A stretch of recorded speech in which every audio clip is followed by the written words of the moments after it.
You're a waitress, Maya. You have zero leverage, zero money, and zero power.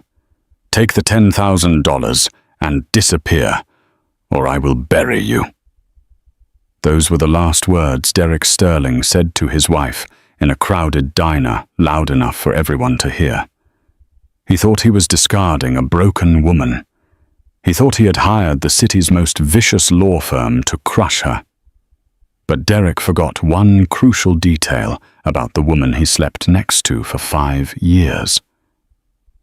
When they walked into the courtroom and Derek's high-priced attorney saw the signature on Maya's birth certificate, the blood drained from his face. He didn't just turn pale. He started trembling. Because Maya wasn't just a waitress, she was the one person in that room who owned them all. The lunch rush at the Blue Jay Diner in downtown Chicago was a symphony of chaos. The air smelled of burnt coffee, bacon, grease, and despair. Maya Linley wiped a rag across table 4, her back aching in that dull, rhythmic way she had grown used to over the last 3 years. She was 32, but under the harsh fluorescent lights, she looked older. Her hair was pulled back in a messy bun, strands escaping to stick to her forehead, and her apron was stained with ketchup and mustard. To the customers, she was invisible, just a pair of hands delivering eggs and refilling coffees, and that was exactly how Maya liked it. The bell above the door jingled, but it wasn't the usual construction crew or the office clerks looking for a cheap melt. The atmosphere in the diner shifted instantly. The chatter died down. Even the cook, old Stan, stopped scraping the grill. Maya didn't turn around. She knew that cologne. Santal 33 and arrogance. "Maya!" The voice was smooth-cultured and dripping with disdain. She slowly turned to face table 4.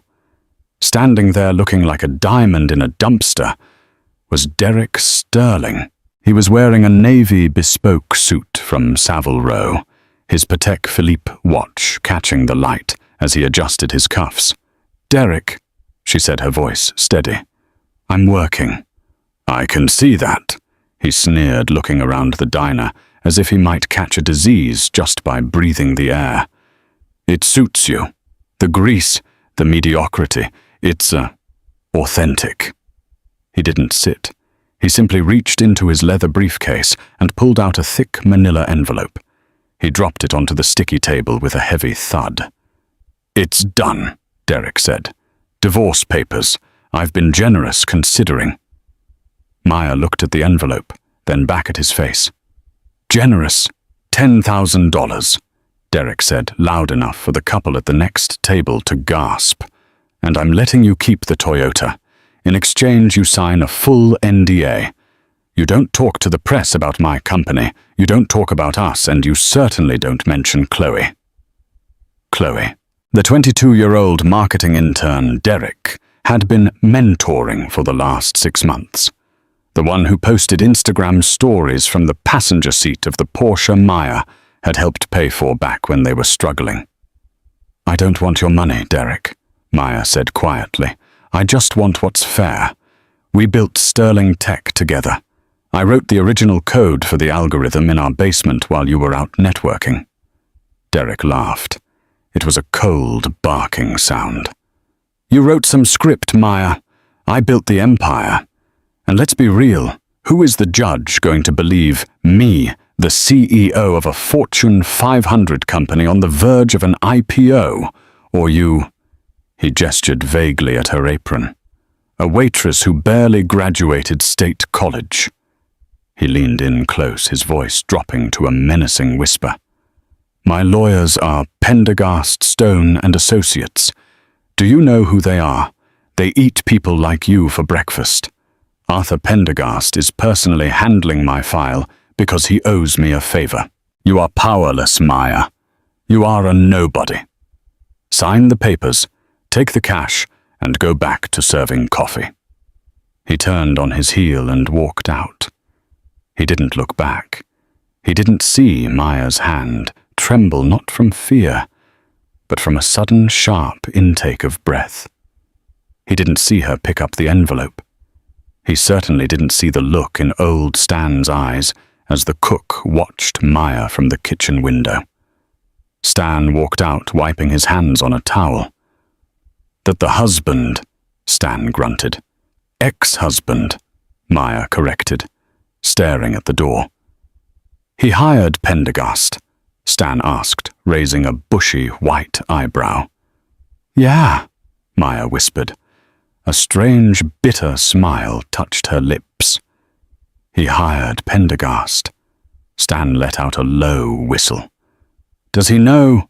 "No," Maya said, ripping the envelope open and staring at the insulting settlement offer. "He doesn't have a clue." Maya finished her shift. She poured coffee for the regulars, smiled at the truckers, and cleaned up a spilled milkshake. But her mind was miles away.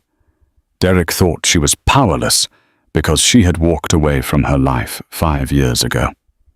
He thought she was just a waitress because that's what she chose to be. When they met, she had told him she was estranged from her family, that she came from nothing.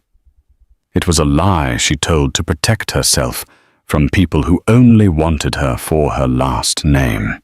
She wanted to be loved for who she was, not what she was worth. She had fallen in love with Derek because he seemed hungry and passionate. She had poured her secret trust fund money he never knew existed into their groceries and rent so he could invest every penny into his startup.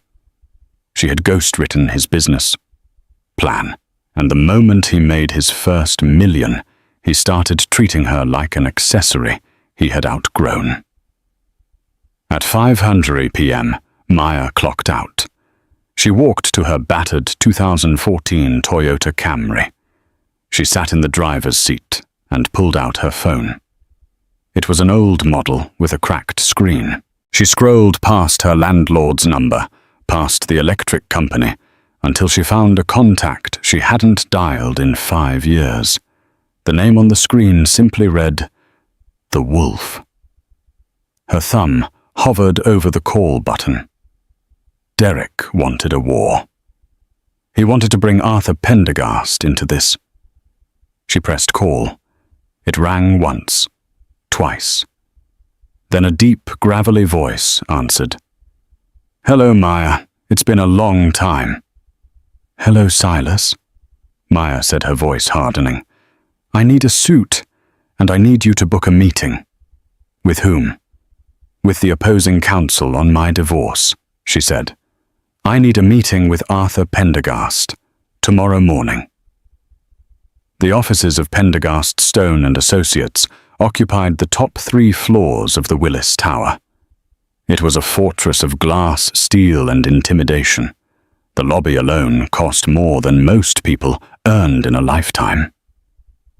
Derek Sterling sat in the plush leather chair of the executive conference room, feeling like a king. The view behind him was a sprawling panorama of Chicago, but he was more interested in the reflection of himself in the glass table. "It's a slam dunk, Derek," Arthur Pendergast said. Arthur was a legend in Chicago legal circles. 60 years old, silver-haired with eyes that looked like they had seen everything and forgiven nothing. He was known as the Butcher of State Street. He didn't just win cases, he annihilated the opposition. He charged $1,500 an hour, and he was worth every cent. "She's just a waitress," Derek laughed, sipping the espresso an intern had brought him. "She doesn't even have a lawyer yet. She'll probably show up with a public defender." Arthur nodded, flipping through the file. "We have the forensic accountants ready just in case she claims you're hiding assets, which of course we've structured through the shell companies in the Caymans perfectly. Legally, she can't touch them. But Derek, are you sure she has no resources, no family money?" "Positive," Derek scoffed. "She told me her dad was a mechanic in Ohio who died of liver failure. She has no one. She's been working at a diner for 3 years just to pay her half of the rent since I moved out. She's desperate. That's why I offered the 10 grand. It's like a lottery win for someone like her. Arthur closed the file. Good. We go to the preliminary hearing on Thursday. We present the settlement. If she refuses, we bury her in motions until she runs out of money for bus fare. Standard procedure. Just then, the intercom on the mahogany table buzzed. Mr. Pendergast. The receptionist's voice sounded shaky. I told you, no interruptions, Jessica. Arthur snapped. I know, sir, but there's a woman here to see you. She says it's regarding the Sterling case. Derek rolled his eyes. Oh, God. Did she actually come here? Did Maya come to the office? Arthur sighed. Send her away, Jessica. Tell her to communicate through the court. Sir. Jessica's voice dropped to a whisper. She didn't come through the lobby. She came up the private elevator. The one only the senior partners have keys to. The room went silent. Arthur frowned. That's impossible. Only 3 people have keys to that elevator. Me, Mr. Stone, and... He trailed off. Who is it? Arthur demanded. She didn't give a name, sir. She walked right past security. Mr. Pendergast. She's wearing a tailored white suit. She looks like she owns the place. Before Arthur could respond, the heavy double doors of the conference room swung open. It wasn't the waitress from the diner. The woman who walked in was wearing a cream-colored Alexander McQueen power suit that fit her like a second skin. Her hair, usually messy and tied back, was blown out in sleek, dark waves. She wore no jewelry except for a simple, terrifyingly expensive platinum band on her right thumb. She walked with a stride that ate up the distance between the door and the table. Derek stood up confused. Maya. What the hell is this? Did you spend the settlement money on clothes before you even signed the papers? He laughed, trying to regain control. Arthur, this is her. This is the waitress. Kick her out. But Arthur Pendergast wasn't laughing. Arthur was staring at the woman. He was staring at her face, specifically the arch of her brow and the cold grey colour of her eyes. He slowly stood up from his chair. His face, usually flushed with the confidence of a predator, had gone chalk white. Maya ignored Derek completely. She didn't even look at him. She walked straight to the head of the table, Arthur's seat. Arthur stepped aside. He actually stepped aside. Maya placed a small black briefcase on the table. She looked at Arthur. Hello, Arthur, she said. Her voice was different. The Midwestern accent she had used for 5 years was gone, replaced by the clipped transatlantic drawl of old money. It's been a while. You've let the standard slip on the 40th floor. The receptionist is chewing gum. Ms. Maya, Arthur stammered. The butcher of State Street was stuttering. I didn't know you were in the city. I didn't know. You didn't know I was the waitress you were planning to bury. Maya finished for him. Derek looked between them, his face twisting in confusion and anger. Arthur, what is going on? Why are you talking to her like that? She's a nobody. She's serving eggs at a diner. Shut up, Derek, Arthur hissed, not taking his eyes off Maya. Excuse me, Derek shouted. I am your client. I pay your salary. Maya laughed. It was a soft, terrifying sound. She finally turned to look at Derek. Oh, Derek, she said, looking at him with pity. You don't pay his salary. You pay the firm's fees. And the firm... She tapped her finger on the mahogany table. My grandfather founded this firm, Derek. My name isn't Maya Linley. Linley was my mother's maiden name. She unclasped the briefcase. My name, she said, pulling out a document stamped with a wax seal, is Maya Pendergast Vanderbilt, and Arthur here, he's my father's junior partner. Technically, I'm his boss. The silence that followed was heavy enough to crush bones. Derek's mouth opened, but no sound came out. He looked at Arthur, desperate for a denial. Arthur looked at the floor. Derek, I think you should sit down. I don't understand, Derek whispered, sinking into his chair. You're a waitress. We lived in a studio apartment. We ate ramen. I wanted to see if you could build something on your own, Maya said, leaning against the table. I wanted to see if you loved me or the access I could give you. And for a while you passed the test. But then came the money. And then came Chloe. And then came the cruelty. She walked over to Derek, looming over him. You called me powerless, she said softly. You said I was nothing without you. But here's the reality, Derek. Sterling Tech, the venture capital firm that gave you your seed funding, Vanguard Holdings. Derek nodded slowly, pale as a sheet. Yes, they were our first investors. I own Vanguard Holdings, Maya said. I approved your funding because I believed in my husband, and that ironclad prenup you made me sign to protect your assets. She looked at Arthur. Arthur, did you draft that prenup for him? I had an associate do it, Arthur mumbled, wiping sweat from his forehead. Well, Maya smiled. Since you represent me via the family trust, and you represented him in the prenup, there is a massive conflict of interest here, Arthur, which means the prenup is void, which means... She looked back at Derek. Which means half of your company is mine. And since I own the VC firm that owns the other 40%, she leaned down, her face inches from his. I don't just want a divorce, Derek. I'm taking the company. I'm taking the house. I'm taking the dog. And I'm firing your lawyer. She stood up straight and pointed at the door. Get out of my office. The heavy oak door clicked shut behind Derek, leaving a silence in the conference room that felt thick enough to choke on. The air conditioning hummed a low, indifferent sound against the sudden collapse of Arthur Pendergast's career. Arthur didn't sit. He couldn't. He stood by the window, his back to Maya, staring out at the grey Chicago skyline.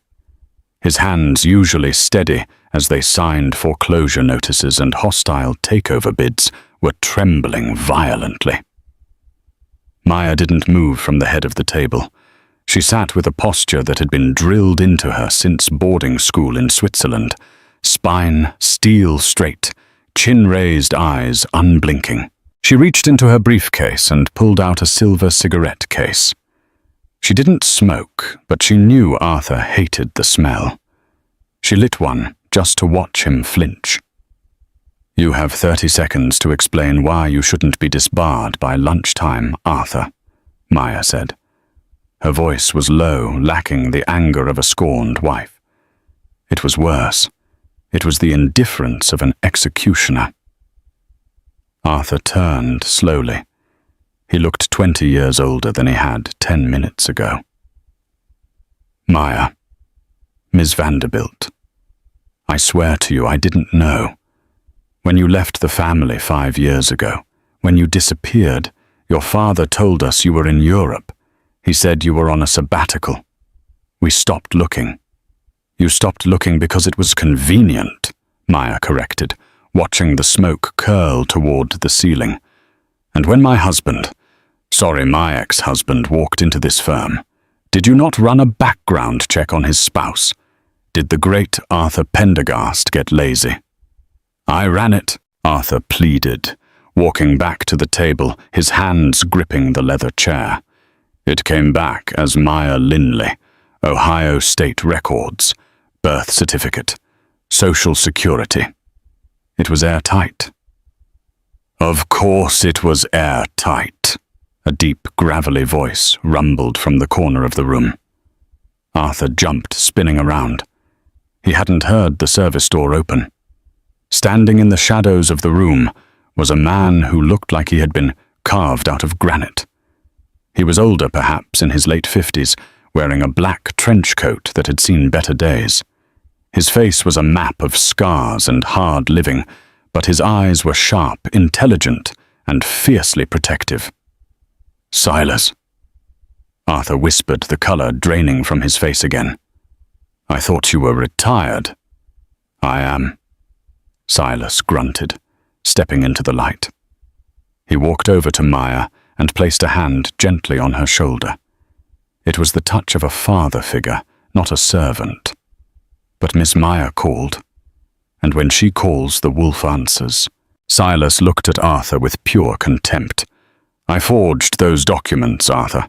I created the legend of Maya Linley. I planted the records in Ohio. I paid the actors who pretended to be her distant cousins at the wedding. If you couldn't spot my handiwork, you're losing your touch." Maya extinguished the unsmoked cigarette. "Silas has been my eyes and ears, Arthur. He's been watching Derek for years. He watched him cheat. He watched him steal intellectual property from his competitors. And he watched him hire you to bully me into poverty." Arthur slumped into the chair. "What do you want, Maya? I'll recuse myself. I'll drop the case. I'll refund his retainer."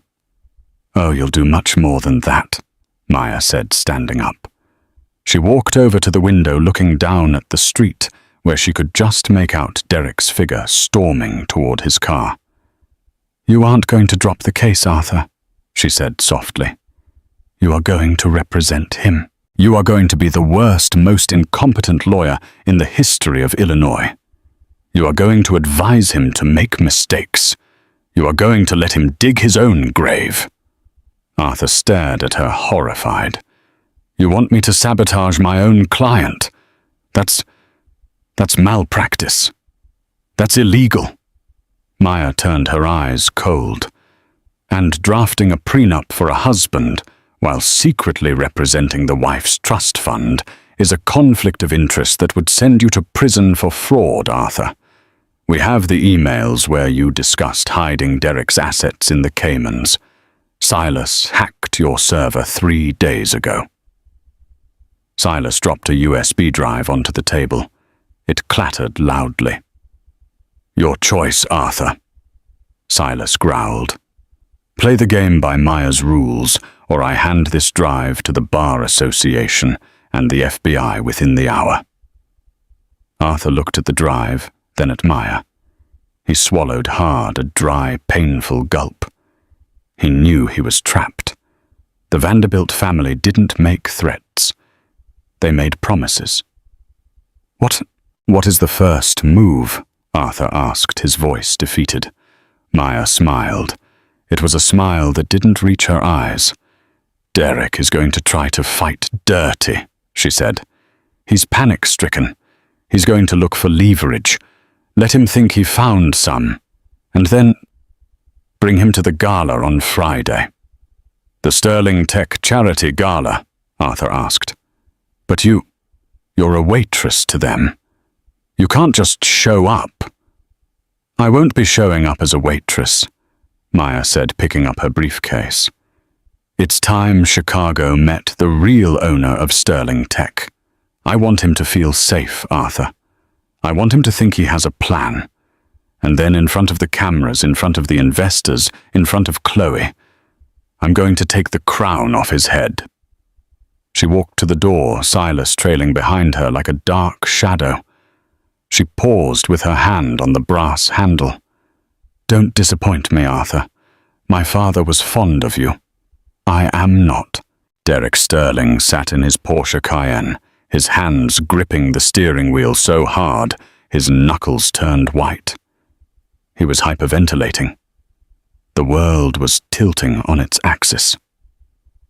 Maya Pendergast Vanderbilt. It didn't make sense. It couldn't be true. He replayed the last 5 years in his head. The nights she clipped coupons for groceries. The way she cried when the transmission on her old Honda broke because they couldn't afford to fix it. The way she scrubbed the floor of their first apartment on her hands and knees. "She's a psycho," he whispered to the empty car. "She's sick. Who does that? Who hides millions of dollars and watches their husband struggle?" He felt a surge of righteous indignation. He convinced himself that he was the victim here. She had lied to him.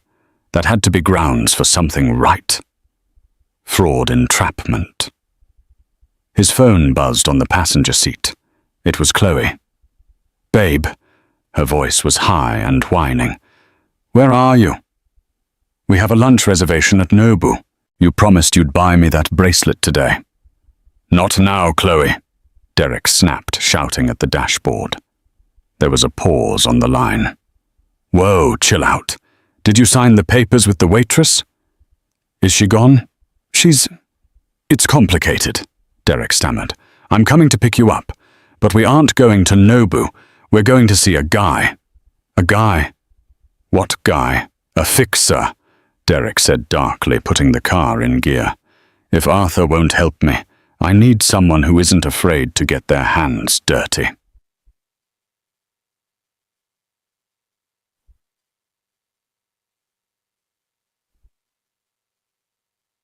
"40 minutes later, the Porsche was parked in a neighborhood Derek wouldn't usually be caught dead in. South Chicago.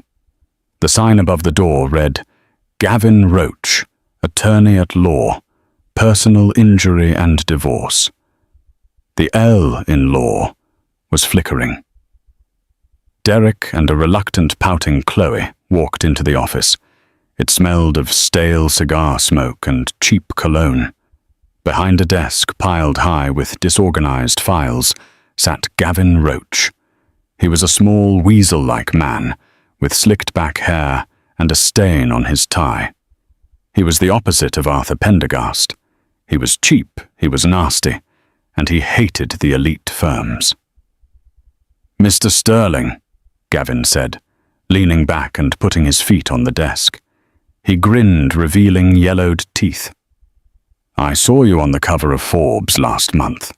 What is a big fish like you doing in my pond? Shouldn't you be at the Willis Tower?" "I was," Derek said, sitting on the edge of a plastic chair.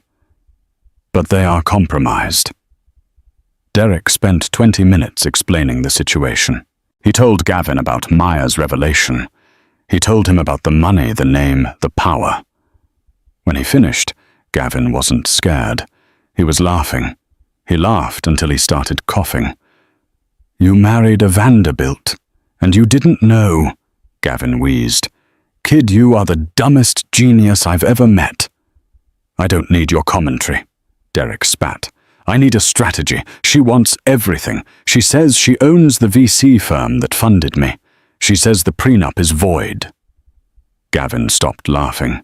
His eyes narrowed into slits. "If she is who she says she is, you can't beat her with money. You can't outspend a Vanderbilt. They have money that's older than this city." "So I lose?" Derek asked, his voice breaking. "No," Gavin said, leaning forward. "You don't fight them with money. You fight them with mud."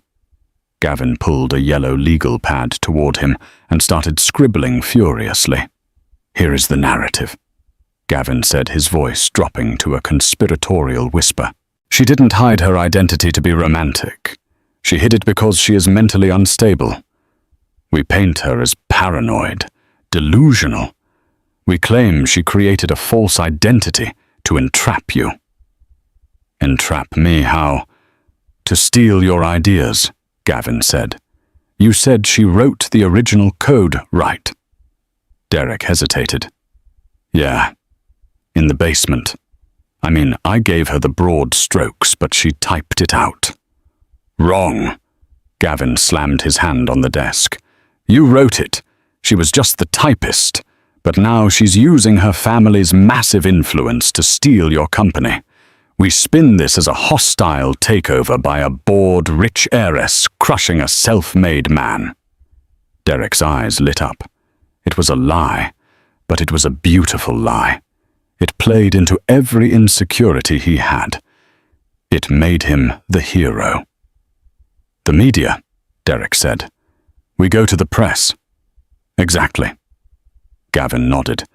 But not yet. We need to ambush her. When is the next big public event for Sterling Tech? Friday, Derek said. The annual charity gala. All the investors will be there. The press, the mayor. Perfect, Gavin grinned. She's planning to come out as the owner, right? That's her big moment. We strike first. We file an emergency injunction on Friday morning, claiming she committed spousal fraud. Then at the gala, when she tries to step up, you have security escort her out as a corporate spy. Chloe, who had been scrolling on TikTok, looked up. Wait, can I still go to the gala? I bought a dress. Yes, you're going, Gavin said, pointing a pen at her. And you're going to look like the supportive, victimized fiancé. We need tears, sweetheart. Can you do tears? Chloe rolled her eyes. For the right price, I can do a flood. Good, Gavin said. He looked at Derek. It's going to cost you sterling. My fee is 10% of whatever we save. Done, Derek said without hesitation. He stood up, feeling a renewed sense of power. He wasn't powerless. He was Derek Sterling, CEO. He wasn't going to let a waitress take his empire.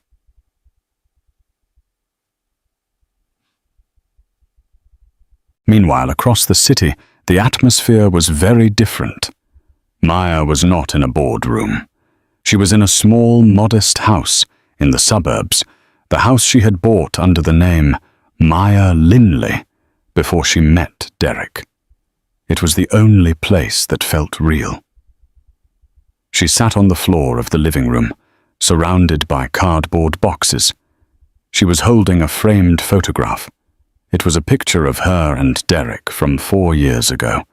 They were eating pizza on a park bench. Derek had sauce on his chin. Maya was laughing, her head thrown back, her eyes shining with adoration.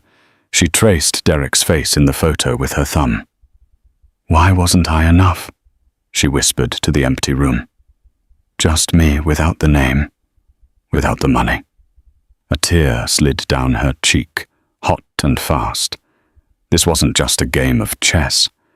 This was her heart breaking in slow motion. She had truly loved him.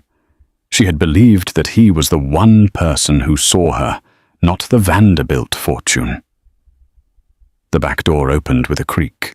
Silas walked in, carrying 2 paper bags of Chinese takeout. He saw her on the floor, saw the photo, and his expression softened. He set the food down on the coffee table and sat on the sofa near her. He didn't speak for a long time. He just let her cry. He doesn't deserve the tears, little wolf, Silas said finally. I know. Maya wiped her face, her voice thick. But I'm not crying for him, Silas. I'm crying for the girl in the picture. She was happy. She was hopeful.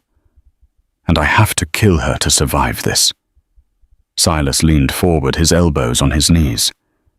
You aren't killing her. You're defending her. Derek didn't fall out of love with you, Maya. He fell in love with himself, and he sacrificed you to that altar. Silas reached into his pocket and pulled out a buzzing phone. He looked at the screen and frowned. It started, Silas said, his voice turning grim. What has... My contacts at the courthouse, Silas said. A low-rent lawyer named Gavin Roach just filed an emergency motion.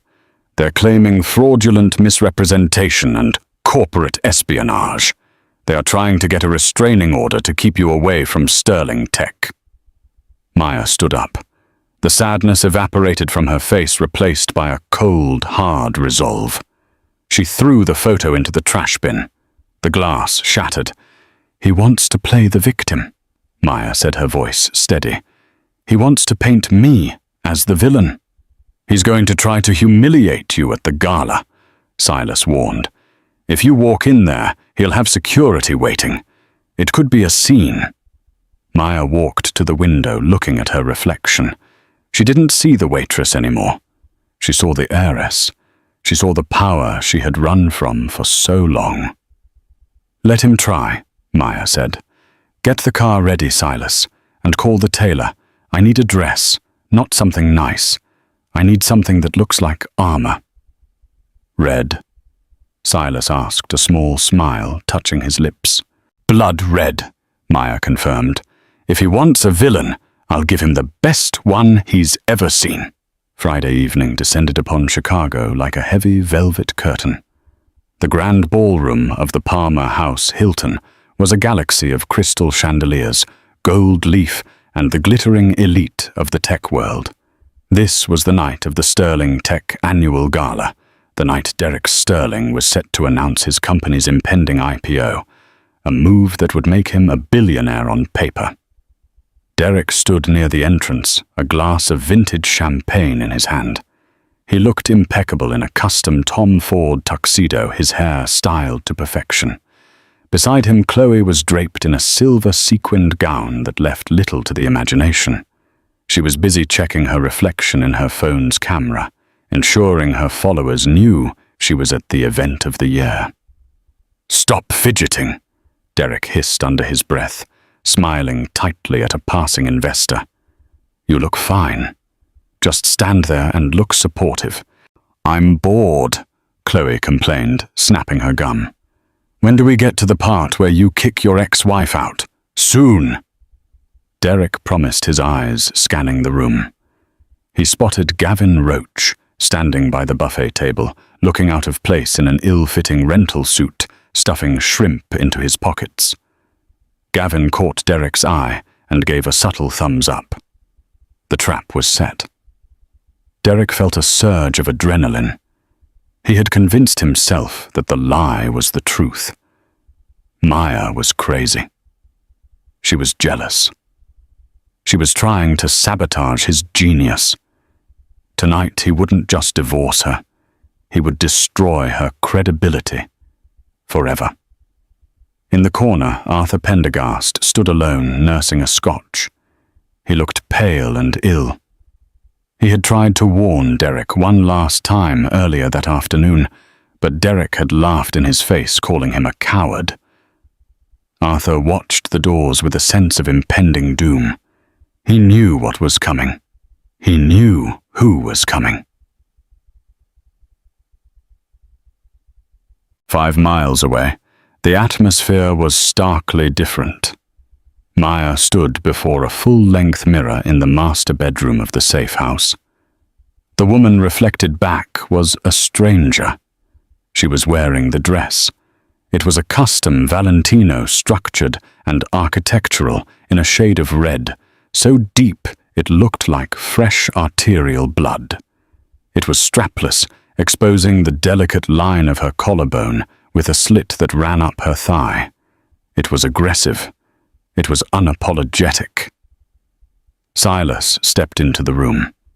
He was wearing a tuxedo, and for the first time in years, he didn't look like a roughneck from the streets. He looked like the head of security for one of the most powerful families in America. "The car is ready, Miss Maya," Silas said softly. Maya didn't turn. She stared at her own eyes in the mirror. "Do I look like a waitress, Silas?" "No," Silas replied, his voice thick with emotion. "You look like your grandmother. She wore red the day she hostile took over the steel mills in '74. He walked over to her, holding a small velvet box. "Your father wanted you to have this," Silas said, opening it. Inside sat a necklace. It wasn't subtle. It was the Vanderbilt star, a sapphire the size of a pigeon's egg, surrounded by flawless diamonds. It was a piece of jewelry that belonged in a museum or on the neck of a queen. It was worth more than Sterling Tech's entire annual revenue. Maya touched the cold stone. Putting it on felt like fastening a collar of responsibility around her neck. She had run from this life to find something real, and now to save herself, she had to embrace the very thing she hated. "Clasp it for me, please," she whispered. Silas fastened the heavy necklace. The sapphire rested against her skin, a heavy, cold weight. "Derek isn't just going to lose his company tonight," Silas said, stepping back. "He's going to lose his reality." "He chose this," Maya said, her voice hardening. She picked up a clutch purse that contained only one thing, a USB drive with the original source code of the algorithm. "Let's go," she said.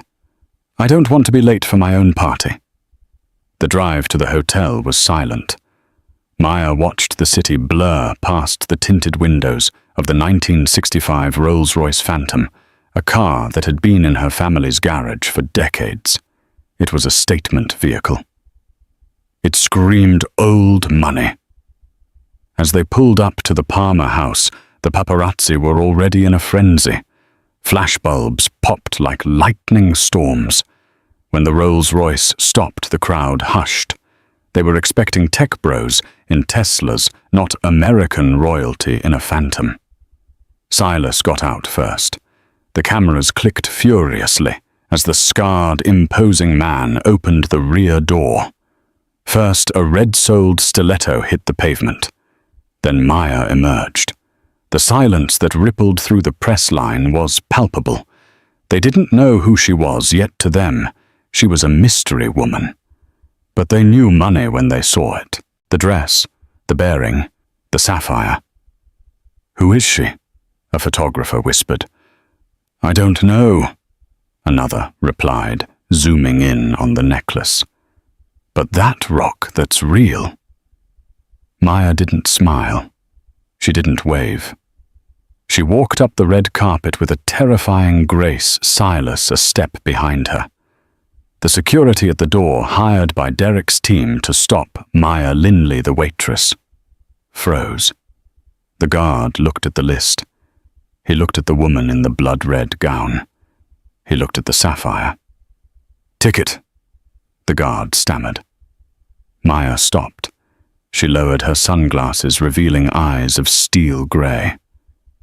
"I don't need a ticket," she said, her voice low and smooth.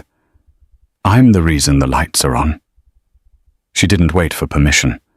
She walked past him, and for the first time in her life, Maya didn't feel like an imposter. She felt like the storm. Inside the ballroom, Derek was on stage. He was 5 minutes into his speech, and he was soaring.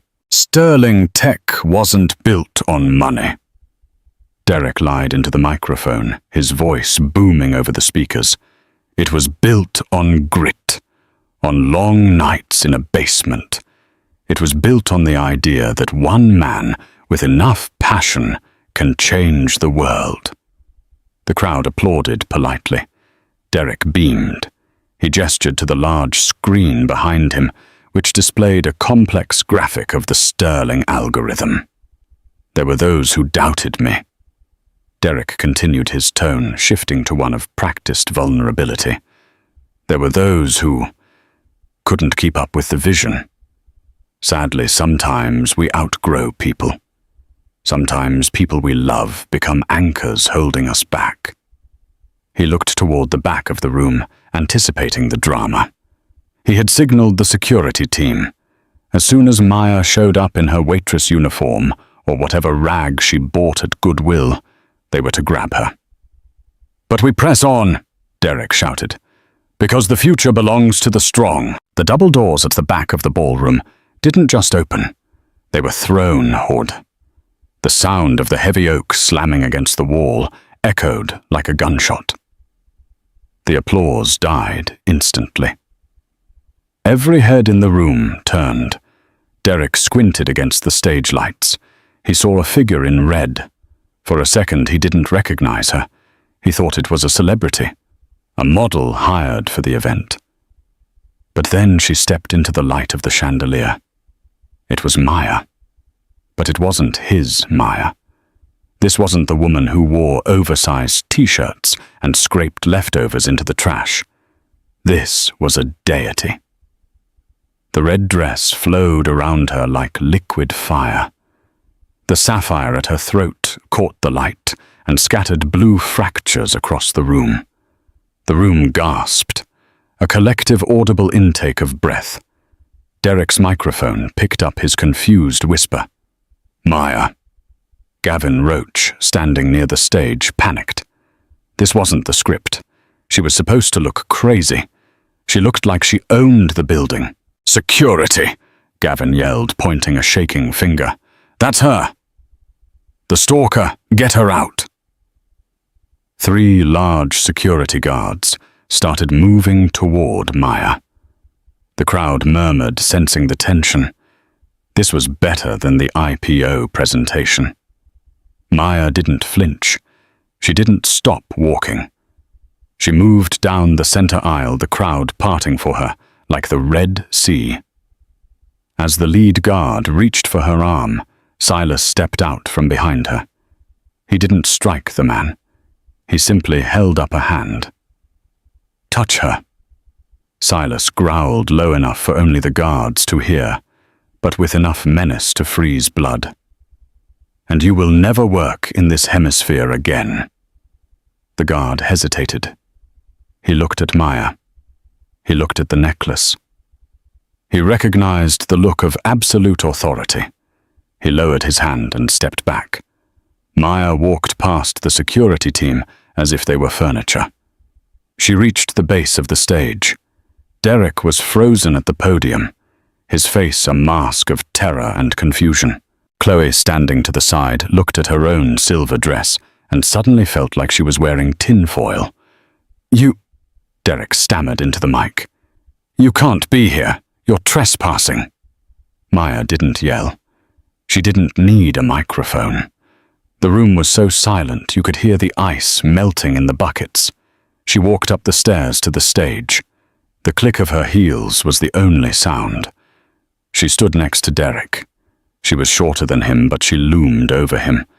She reached out and, with a gentle, almost maternal motion, adjusted his crooked bow tie.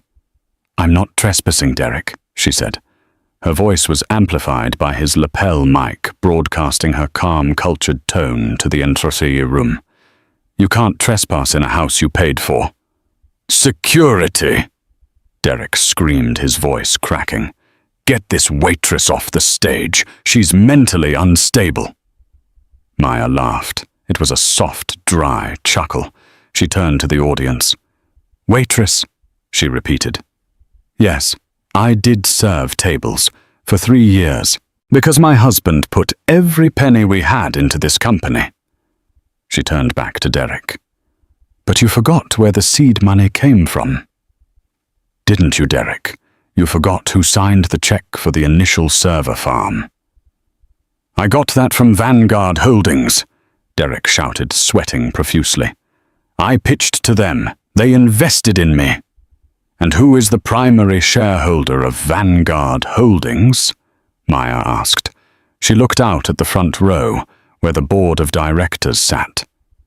"Mr. Henderson, would you mind clarifying for the room?" Mr. Henderson, the chairman of the board, stood up slowly. He looked at Derek with pity. "The primary shareholder of Vanguard Holdings," Henderson said, his voice grave, "is the Pendergast Vanderbilt Trust. The beneficiary is Maya Pendergast Vanderbilt." Derek felt his knees buckle. He gripped the podium to keep from falling. "Vanderbilt?" he whispered. "No. No, you're Maya Linley. Your dad was a mechanic." "I lied," Maya said simply. "I wanted to be sure you loved me. I wanted a life without the weight of my name. And for a while, I thought we had it." She stepped closer to the microphone. "But then you got greedy, Derek. You didn't just want success. You wanted to erase me. You wanted to discard me with $10,000 and a gag order.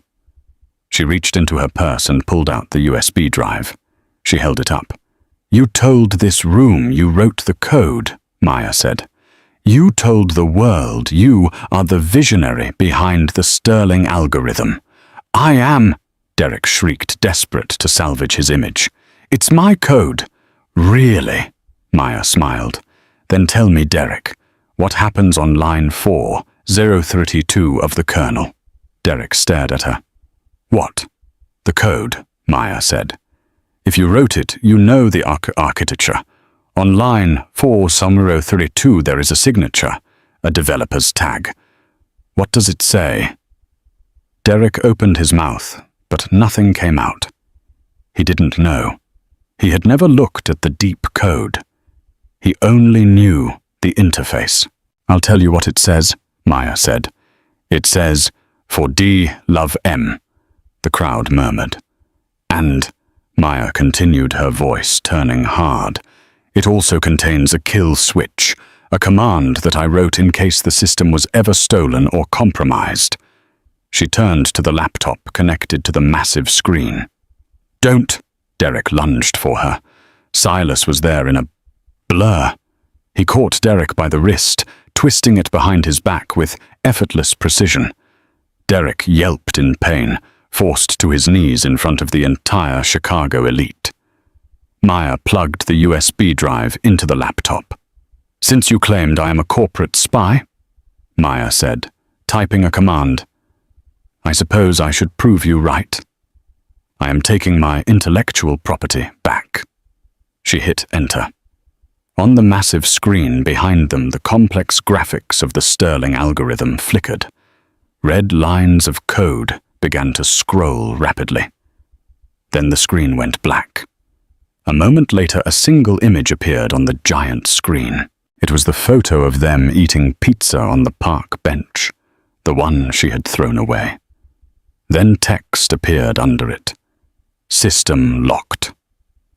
Copyright returned to author. Phones started buzzing all over the room.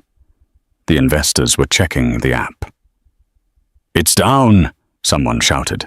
The whole platform is down. The stock is plummeting in the after-hours market. Maya pulled the USB drive out. She looked down at Derek, who was kneeling on the floor, held by Silas, sobbing. You called me powerless, Maya said, her voice echoing in the silent ballroom. She leaned down, her lips brushing his ear. Power isn't about how loud you shout, Derek. It's about who holds the keys. You built a castle on my land with my bricks using my design. And now I'm evicting you. She stood up and looked at Chloe. You can keep him, Maya said to the terrified girl. And you can keep the Porsche. It's in his name, and he's going to need to sell it to pay his legal fees. Maya turned to the crowd. Enjoy the champagne, she said. I paid for it. She turned on her heel and walked off the stage, the red dress trailing behind her, like the blood of a slain dragon. Arthur Pendergast, watching from the corner, finished his scotch in one gulp. He set the glass down and walked toward the exit. He knew his career was over, but God, that was a hell of a show. 3 months later, the snow was falling softly on the streets of Chicago, covering the grime of the city in a clean white blanket. In a small, drafty apartment in the outskirts of the city, Derek Sterling sat on a folding chair. The bespoke suits were gone, sold to pay for a legal defense that ultimately failed. The Porsche was repossessed. Chloe had left him exactly 48 hours after the gala, right around the time his credit cards were declined at the hotel checkout. Derek stared at the small television set in the corner. It was tuned to a business news channel. The headline read, Vanderbilt Trust rebrands Sterling Tech as Phoenix Systems, shares soar. On the screen, Maya was cutting a ribbon. She wasn't wearing the red dress or the jewels. She was wearing a simple professional blazer. She looked happy. She looked free. The reporter noted that the company's new mission statement focused on ethical tech and fair wages, a complete pivot from Derek's profit at all costs model. Derek turned off the TV. The silence in the room was deafening. He looked at the packet of instant noodles on the counter. It was the same brand he and Maya used to eat when they were first dating. Back then it tasted like an adventure. Now it tasted like regret. He realized far too late that the richest he had ever been was when he had nothing but her. Miles away at the Blue Jay Diner, the lunch rush was just ending. The bell above the door jingled. Old Stan, the cook, didn't look up from the grill. "Sit anywhere, I'll be with you in a minute." "I'll take table 4, Stan, and keep the coffee coming." Stan froze. He dropped his spatula. He turned slowly, his eyes widening. Maya was sitting at her old table. She smiled at him, a genuine warm smile that reached her eyes. "Maya." Stan wiped his hands on his apron and hurried over. "I saw you on the news. Everyone saw you, I thought. I thought you were gone for good. You're a Vanderbilt. You own half the city." "I own a few things, Stan," Maya said softly. "But I haven't forgotten where my friends are." She slid a thick envelope across the sticky table. It looked just like the one Derek had thrown there months ago, but the energy was entirely different. "What's this?" Stan asked, his hands shaking. "Open it." Stan opened the envelope. Inside were the property deeds to the building. The Blue Jay Diner occupied, along with a check large enough to renovate the entire kitchen and retire comfortably whenever he chose. "I bought the building this morning, Stan," Maya said, taking a sip of the coffee he poured. "You don't pay rent anymore. You're the landlord." Stan started to cry, big silent tears running into his white beard. "Why, I'm just a cook." "You were the only one who asked if I was okay when he walked out," Maya said. "You saw the person, not the waitress." She stood up and buttoned her coat. Outside, the Rolls-Royce was waiting with Silas standing by the door. "Keep the coffee hot, Stan," she said, walking toward the door. "I might stop by for a shift now and then, just to keep myself grounded." Maya walked out into the snow, the cold air biting her cheeks. She looked at the city skyline, then at the car where Silas was waiting to take her to her next meeting. She wasn't powerless. She never had been. She had just needed to remember that her worth didn't come from a man's approval, a bank account, or a name. It came from the strength to walk away when the check was paid. She got into the car, and for the first time in 5 years, she didn't look back. And that is the story of Maya and Derek. It serves as a brutal reminder that you should never judge someone by their uniform, their job title, or their current circumstances. Derek made the fatal mistake of confusing kindness with weakness. He thought that because Maya served him food, she was beneath him. He was blinded by arrogance, chasing the validation of status, while he had a woman of immense power and loyalty sleeping right beside him. In the end, the tables didn't just turn, they flipped completely. Derek lost his empire because he forgot the most basic rule of business and life: treat people with respect. You never know who is sitting across the table from you. You never know if the person you are trying to crush is actually the one holding the keys to your entire life. Maya proved that true power isn't about shouting the loudest. It's about knowing exactly when to drop the hammer. Wow, what a journey. I hope you enjoyed this story of justice and redemption. I want to know what you think. If you were in Maya's shoes, would you have destroyed Derek's company like she did? Or would you have just walked away quietly? Let me know your answer in the comments below. If you enjoyed this video, please smash that like button. It really helps the channel grow. And if you haven't already, hit subscribe and ring the notification bell so you never miss a story. We have plenty more dramatic tales of revenge and justice coming your way. Thanks for watching, and I'll see you in the next video.